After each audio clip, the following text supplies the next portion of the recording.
ഇന്ത്യയുടെ S-400, S-500, Kusha എന്നീ ത്രിമൂർത്തികൾ അടുത്ത യുദ്ധത്തിൽ പാകിസ്ഥാൻ വ്യോമസേനയെ മുഴുവൻ തകർത്തേക്കുമോ?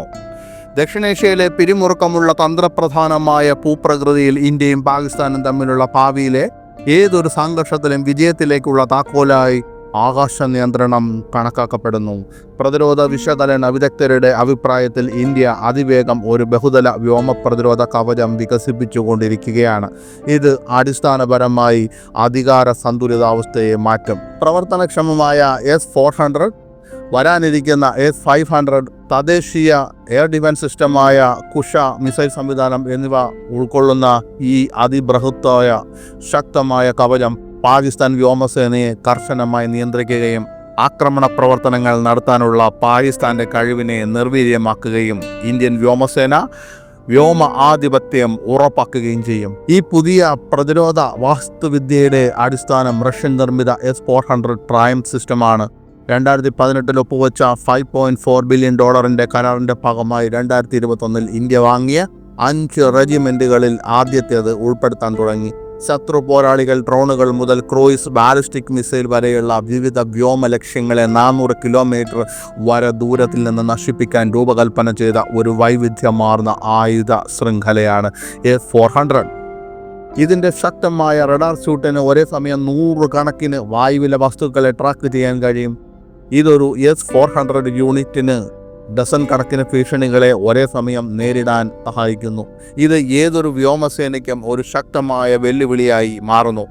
ഇന്ത്യയുടെ പടിഞ്ഞാറൻ അതിർത്തിയിലെ പ്രധാന മേഖലകളിൽ തന്ത്രപരമായ സ്ഥാനം പിടിച്ചിരിക്കുന്ന S-400 സാന്നിധ്യം ഇതിനകം തന്നെ മേഖലയിലെ സൈനിക ആസൂത്രണം രൂപപ്പെടുത്തിക്കൊണ്ടിരിക്കുകയാണ്. പ്രധാനമായും പ്രവർത്തനക്ഷമമാകുന്നതിന് മുമ്പ് തന്നെ സിസ്റ്റത്തിന്റെ വരവ് 2019 ബാലാക്കോട്ട് വ്യോമാക്രമണത്തെ തുടർന്ന് പാകിസ്ഥാൻ എയർഫോഴ്സിന് അതിന്റെ തന്ത്രങ്ങളിൽ മാറ്റം വരുത്താൻ നിർബന്ധിതരാക്കിയതായി റിപ്പോർട്ടുണ്ട്. അരുദ്ര പോലുള്ള ഇന്ത്യയുടെ തദ്ദേശീയ റഡാറുകളുടെ ശൃംഖലയുമായി സംയോജിപ്പിക്കുമ്പോൾ S-400 വിശാലമായ പ്രതിരോധ മേഖലകൾ സൃഷ്ടിക്കാൻ കഴിയും. അവിടെ ഒരു ശത്രു രാജ്യത്തു നിന്നുള്ള ഒരു ഈച്ച പോലും പറന്നു വരില്ലെന്ന് S-400 ഉറപ്പിക്കും. ഇത് നിർണായക ഇന്ത്യൻ സൈനിക ഇൻസ്റ്റലേഷനുകളിലും നഗരങ്ങളിലും പാകിസ്ഥാൻ വിമാനങ്ങൾക്ക് പ്രവേശനം നിഷേധിക്കുന്നു.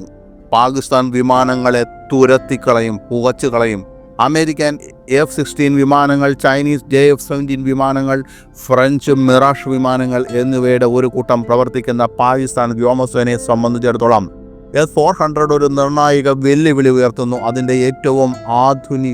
അവരുടെ ഏറ്റവും ആധുനിക വിമാനമായ ചൈനീസ് J-10C പോലും പരിമിതമായ സ്റ്റെൽത്ത് സവിശേഷതകൾ മാത്രമേ ഉള്ളൂ എന്ന് നാം ഓർക്കണം. അവയ്ക്ക് S-400 നൂതന സെൻസറുകളെയും ഇലക്ട്രോണിക് പ്രതിരോധ നടപടികളെയും ഒഴിവാക്കി ഇന്ത്യയുടെ അതിർത്തിയിലേക്ക് പ്രവേശിക്കാൻ സാധിക്കില്ല.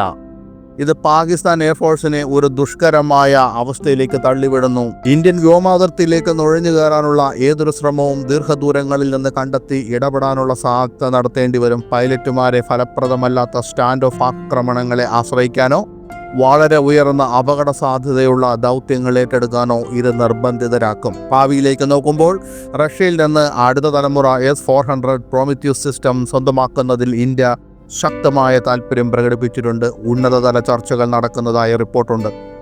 വ്യോമ പ്രതിരോധ സാങ്കേതിക വിദ്യയിലെ ഒരു സുപ്രധാന കുതിച്ചുചാട്ടമാണ് S-400. S-500 പ്രതിനിധീകരിക്കുന്നത്.